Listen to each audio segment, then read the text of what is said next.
Who are a few of the most despicable criminals around? Let's find out, starting with number 5, scamming the blind. A blind man, Mark Best, had to give up $240,000 of inheritance from his late mother to a persistent fraudster. Mark, a visually impaired piano tuner, was bullied for 4 years by a sick sales director named Mark Stanner. Stanner had a ruthless operation tricking Mark Best into thinking he owed money for promoting his piano business online. Using texts, phone calls, and emails, Stanner intimidated Mark with fake debts. He even sent threats from people pretending to be debt collectors or the police. Mark was warned that bailiffs would come to his home to seize his belongings if he didn't pay up. Mark, overwhelmed and scared, borrowed thousands of dollars from friends and even had to evict his uncle to sell his mother's house to raise cash. This torment began when Mark used a Braille software to read a series of fake invoices sent by Stanner. These invoices demanded immediate payment, often within minutes. Stanner used a call center as a front for his scam and used various aliases to follow up on the bogus invoices with aggressive calls and texts. By the time the police were involved, Mark had borrowed $39,000 from friends and was left near penniless. Stanner, who called himself the Window Wizard, claimed to have spent the money on gambling and illegal substances. However, photos on social media showed him enjoying vacations in Turkey and the Middle East with his unsuspecting fiancée and her children during the fraud. Stanner targeted Mark after getting his contact details from his business website and social media pages. He also got his friends and family to use their bank accounts to move the stolen money, including his sister, who handled $40,000 of Mark's money. Mark and his wife, who's also blind, were deeply affected by Stanner's tactics. They lived in fear, unable to feel safe in their own home. The relentless threats took a toll on their health, causing asthma, high blood pressure, and sleepless nights. Despite telling Stanner that his funds were depleted, the demands continued. Mark was left humiliated and believed he had let down his late mother by losing the inheritance meant to secure his future. The police eventually arrested Stanner, who had a history of deception and theft. He was sentenced to over 5 years in prison after admitting to the fraud. His accomplices, including his sister and former business partner, faced various penalties, including jail time and community service. The bank, in a surprising move, actually reimbursed $170,000 to Mark, but the emotional scars and financial damage caused by Stanner's actions left a lasting impact.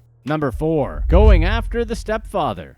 Mitchell and Sarah Pearson tragically ended Ian's stepfather's life in his own home. Then, just hours later, they were spotted on CCTV using the stepfather's debit card to buy some alcohol, with Pearson crashing a shopping cart into a wine display at a store. They sound like great people, right? The couple was caught after Pearson confessed to a stranger during a one-night stand while she was cheating on Ian. Yeah, there's a lot to unpack here. The 65-year-old stepfather, Stephen Kershaw, had moved into his home a year prior to his tragic end. Mitchell joined him upon release from prison, with Pearson moving in a short time later. Not long after they were all living together, the pair started extorting money from Kershaw to fuel their substance misuse habits, leaving him dependent on food banks. Kershaw frequently visited his daughter Samantha, Ian's half-sister, and her partner Jason Pearson, Sarah Pearson's uncle, in the weeks leading up to his passing. He was apparently pretty upset with Mitchell and Pearson, saying they were breaking his stuff when he wouldn't give them money. He mentioned to friends that Pearson was constantly hitting him and wouldn't let him rest on the couch in an effort to intimidate and control him. His daughter Samantha became concerned when he eventually stopped responding to messages, prompting a missing person report. When questioned, Mitchell initially denied knowing Kershaw's whereabouts. Meanwhile, CCTV footage showed the couple going on a spending spree, using Kershaw's debit card, making several balance inquiries and withdrawals, and buying clothes at popular stores. So police began investigating the transaction since Kershaw had been reported missing and actually almost found his body when investigating. An officer had noticed a bad smell coming from Kershaw's room, but Mitchell distracted him by handing him one of Kershaw's debit cards, apparently satisfying the officer enough that he just said not to use it again and left. But later that night, officers went back to the house and found Kershaw's body hidden in his room. Both Mitchell and Pearson were arrested. After being released on bail, Pearson met a man at a bar one night out drinking, and during their encounter confessed to the crime to him, revealing the disturbing details. Kershaw's body was examined, revealing injuries consistent with smothering, which were the details Pearson gave the man. A grab handle with DNA from Pearson, Mitchell, and Kershaw was also found at the scene. Mitchell and Pearson pleaded guilty, with Pearson denying using a weapon. Mitigating for Mitchell, his lawyer mentioned his acceptance of responsibility and efforts to seek mental health services while in custody. Pearson's lawyer discussed her troubled past and PTSD diagnosis, hoping she would get the help she needs in prison, since that was what prisons are known for. The judge gave both life sentences, with Mitchell getting a minimum of 22 years and Pearson getting 19 years, describing them as parasitic and a nuisance, which sounds pretty accurate. What a weird thing for Sarah to reveal during a one-night stand though, right? Apparently the crime was on the local news, so the guy kind of recognized her and she started talking a bit about it. Then she said she'd tell him about the crime later, and they went back to his place and did the thing. So like, this guy knew who she was and what she did, and she's like, "You want to get out of here?" And he's like, "And still did the thing." Someone must have been a bit desperate, huh? Number 3, robbing from the deceased. New York City investigator Felix R. Condi, once celebrated by the NYPD for his work, was caught on video rifling through a deceased man's belongings and allegedly stealing nearly $500 in cash and jewelry. This incident revealed a systemic weakness that corrupt city officials have exploited for years. William Figueroa, 71, passed away alone in his Belmont apartment from a heart attack. However, his motion-activated cameras continued recording after his passing and revealed some pretty upsetting footage. 10 days later, Felix R. Condi, a staff investigator in the Bronx Public Administrator's office, was sent to Figueroa's apartment to assess his assets. As the only full-time descendant property agent in the Bronx, making $63,000 a year, Condi's job was to recover valuables from residences of those who pass away alone without a will and bring them to the Public Administrator's office for the county surrogate's court to settle. Despite 5 years of experience, Condi was seen on video pocketing some of Figueroa's valuables instead of placing them in evidence bags. The investigator, in his official jacket and cap with a badge, turned over Figueroa's mattress, searched his freezer, and rummaged through toolboxes and garment bags. The video was automatically uploaded to Figueroa's phone, which was later found by his niece, Elizabeth Ayala, 63. She described the situation as disgraceful and accused Condi of taking even more money than he admitted. Bronx Public Administrator Matilda Sanchez confirmed Condi admitted to taking $492 in cash, a chain, and a ring from Figueroa's home, but claimed the items were eventually logged into the office's tracking system. Condi resigned after Ayala brought the video to Sanchez's office. Ayala insisted her uncle had more money, possibly enough to cover his burial expenses, since his body was stuck at the morgue and she couldn't afford to bury him, and accused Sanchez of poor management. This scandal is part of a long history of issues in the city's public administrator offices. In 1986, an undercover sting exposed 3 city employees stealing cash and valuables, though charges were dismissed. In 2019, a former Brooklyn office case manager spent 60 days in jail for stealing over $78,000 from estates. A 2021 audit revealed ongoing deficiencies in documenting personal property. Inspector General Milton Yu has opened an investigation into Figueroa's case. Ayala hopes to provide a dignified funeral for her uncle through funds raised on GoFundMe, emphasizing that Figueroa had the money for his own burial. Is it surprising that this sort of thing happens? It seems like there's just so much opportunity for someone to just help themselves that the temptation must be too much for certain people. And given the examples we gave of this office being corrupt, we're pretty sure that this probably happens way more than these agencies would like to admit. Why not fit these investigators with body cameras that have to be worn? It seems like a pretty easy way to correct the issue. Number 2, undocumented shopping. Carla Araneda and Genesee Reyes were arrested in Port Charlotte, Florida for their involvement in a series of organized retail thefts. They were caught after a tip-off from a Burlington store employee who saw them stealing merchandise. The police responded quickly and found the women loading about $400 worth of stolen items into a Hyundai Tucson with California plates. The women were found to have a significant amount of clothing with tags from various stores, such as Marshall's and Ross. The authorities also discovered tools used to to remove anti-theft devices. After towing the vehicles and obtaining a search warrant, deputies found over $6,000 worth of merchandise from several retail stores, including Burlington, Marshall's, and Ross. During their interrogation at the Charlotte County Sheriff's Office, both women confessed to their crimes. They explained that they had traveled from California to Florida, hitting numerous locations such as Jacksonville, Tampa, Orlando, and Miami. The total amount of stolen goods from various stores was reported to be over $6,000. Araneda and Reyes, both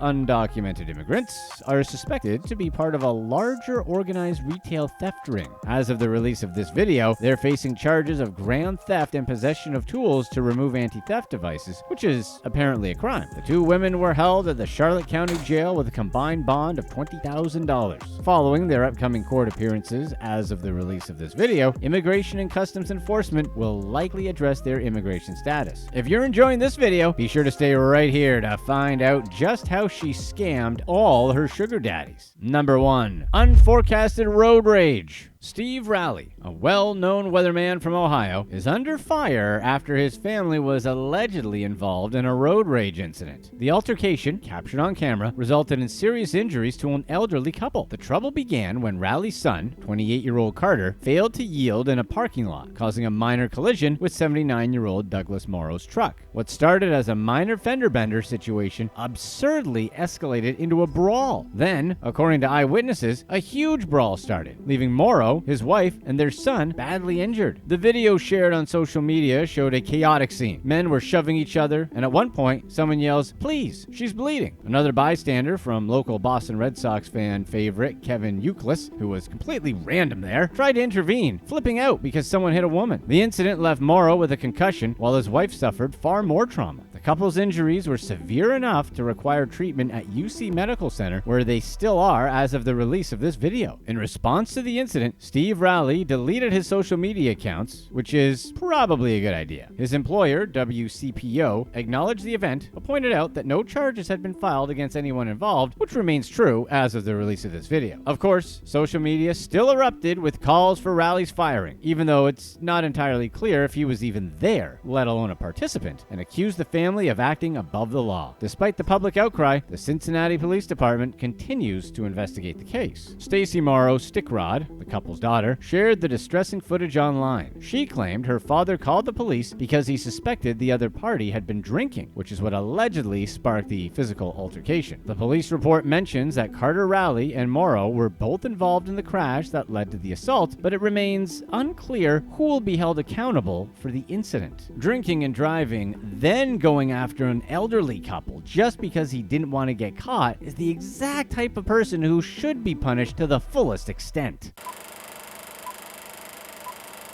Who are some of the worst scammers going after lonely hearts? Let's get started with number 6. Ghanaian romance scammer actually caught. Mona Faiz Montrage, a Ghanaian social media influencer, allegedly swindled millions as part of a lonely heart scam.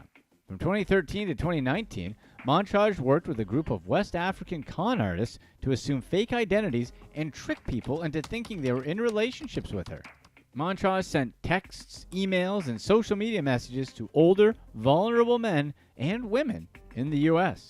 The influencer had amassed 4.2 million Instagram followers and advertised herself as a musician who led a glamorous lifestyle, jet-setting from Accra to London. Her Instagram was among the top 10 profiles with the highest number of followers in Ghana.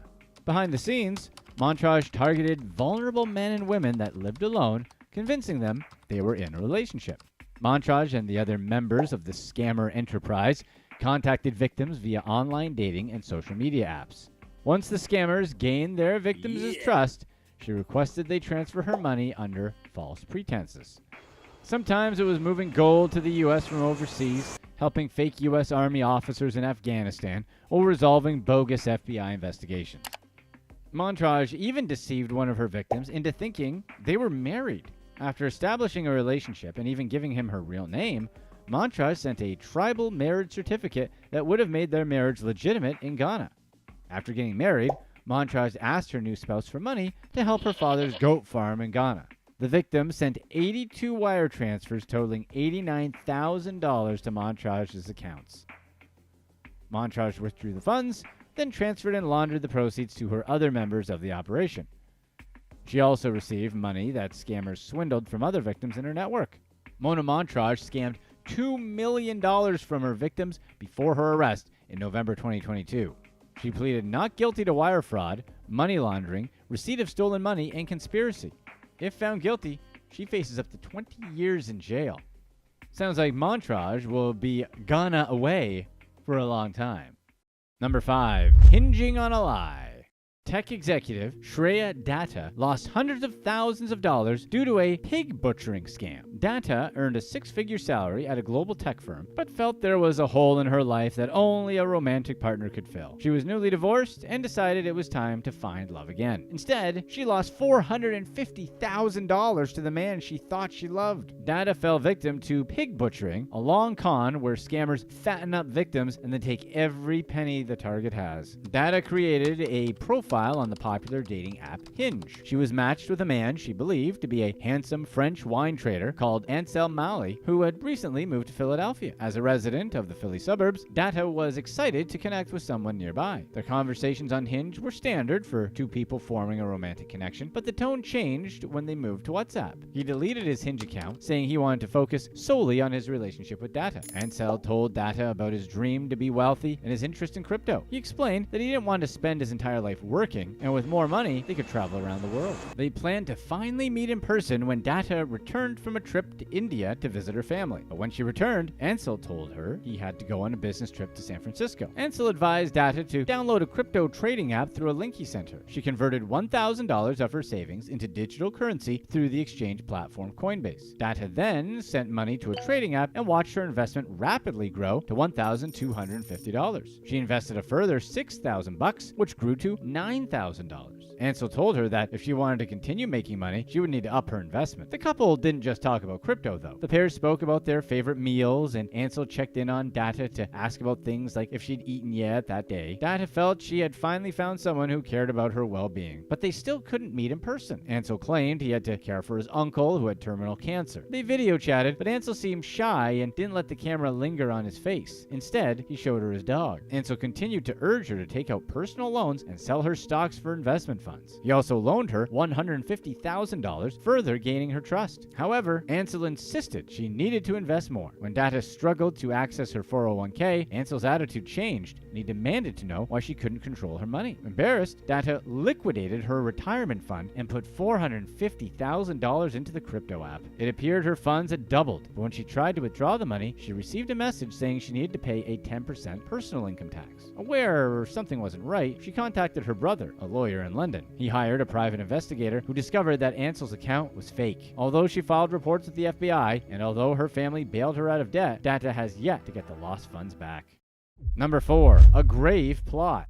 Serkan Kegusus conned a wealthy older woman out of hundreds of thousands of dollars, then ended her life. Kegusus met Norma Girolami in the hot tub at her local swimming pool. After flirting with her, 42-year-old Kegusus initiated a romantic relationship with the 70-year-old. Although he claimed unemployment benefits and lived with his parents, Kegusus raised suspicion among his family and friends when he made extravagant purchases well beyond his means. Kegusus bought a $25,000 car and a new gaming console, visited Turkey for a hair transplant, purchased designer clothes, and had $165,000 in his bank account. All of it was funded by Girolami. Although their romantic relationship ended, Kegusus' request for cash did not. He demanded $382,000 from Girolami. Due to the emotional turmoil of losing her father and her funds dwindling, Girolami stopped fulfilling Kegusus' demands. By May 2021, she completely stopped sending him money. Aware that his luxurious lifestyle was ending, he took drastic measures to get his hands on Girolami's cash. Girolami disappeared the day she was supposed to return home from a day out at the seaside in Leigh-on-Sea, Essex. Kegusus had applied for loans in her name and drained her bank accounts, but told her friends she was alive and would come home soon. Investigators discovered suspicious online searches Kegusus made for hydrochloric acid, garden tools, and caustic soda. He also researched transferring property deeds and will and testament information. Additionally, he purchased handcuffs, gloves, tape,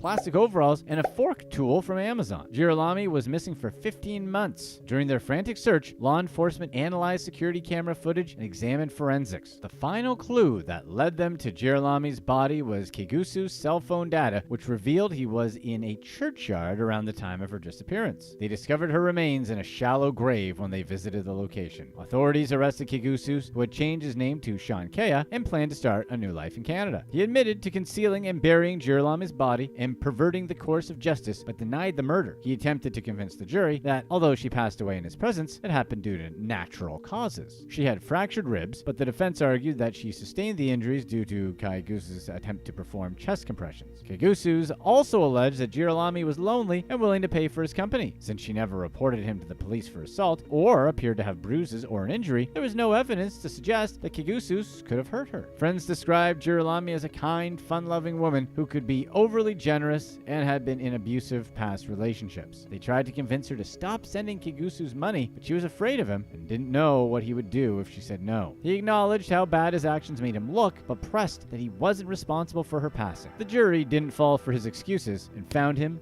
guilty. Number 3. Secret agent husband.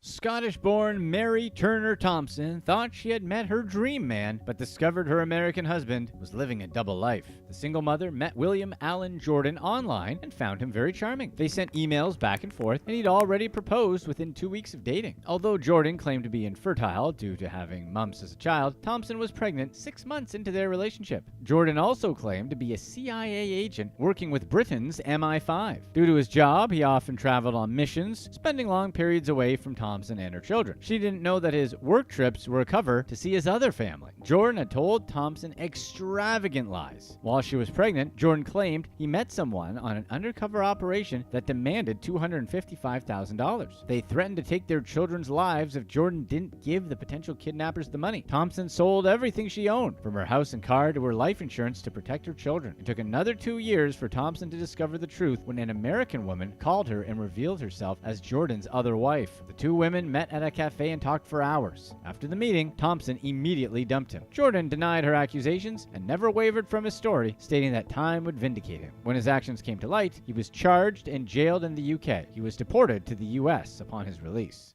Number 2. Completely charmed. Retired Australian nurse Margin DeWilt lost her life savings in a cruel romance scam. The single mother of 3 from Adelaide met a charming businessman named Kyle on a dating website. Having struggled to meet somebody her age, Wilt set up an online dating profile. She matched with Kyle, who claimed he was also from Adelaide, but spent years traveling the world for work. He lost his wife 5 years ago and was eager to find a partner to spend the rest of his life with. Kyle seemed perfect. He was charismatic and generous, qualities Wilt thought would make him the perfect partner. He accelerated the relationship by sending her roses, bath towels with her name embroidered on them, and a teddy bear. Kyle even announced he was ready to return to Australia and be with her. He sent her a copy of his flight tickets, and she eagerly awaited his arrival. Then, the money request started. Kyle wanted Wilt to keep their relationship private, as it was in its infancy. Once he knew she was isolated from her family and friends, he made up excuses about why he needed money. On one occasion, Kyle told her he had been detained and needed cash for his passport. He also convinced her to invest some of her money to set them up for life. Over 2 months, she sent him $78,000 and $20,000 from her credit card. Despite draining her accounts to keep up with Kyle's demands, she didn't tell anyone about what was happening. When she realized she was the victim of an online romance scam, she told her son, Marcel Blanche DeWilt, about the situation. He looked through her bank account and discovered that the scammer had stolen almost $100,000. They attempted to report Kyle to the police, but couldn't do anything as the scam operated overseas. Wilt admitted that Kyle slowly brainwashed her and that she found it too difficult to say no to somebody in need. Marcel tried to help recover his mother's lost money, but it was near impossible. He confronted her bank for not catching Wilt's suspicious transactions, saying they should have contacted her about the charges before approving them. American Express forgave $9,000 of Wilt's credit card bill, stopping debt collectors from chasing her. Wilt and her son filed a complaint with the Australian Financial Complaints Authority, known as the AFCA. The ombudsman found that 5 of Wilt's 6 transactions weren't the bank's fault. For the 6th transaction, the AFCA asserted that the bank should have figured out something was amiss when she withdrew $25,000 after multiple large withdrawals. They ordered the bank to refund the $25,000 plus interest. It's a far cry from what she lost, but it's still more than most victims get. Number 1. She was everything.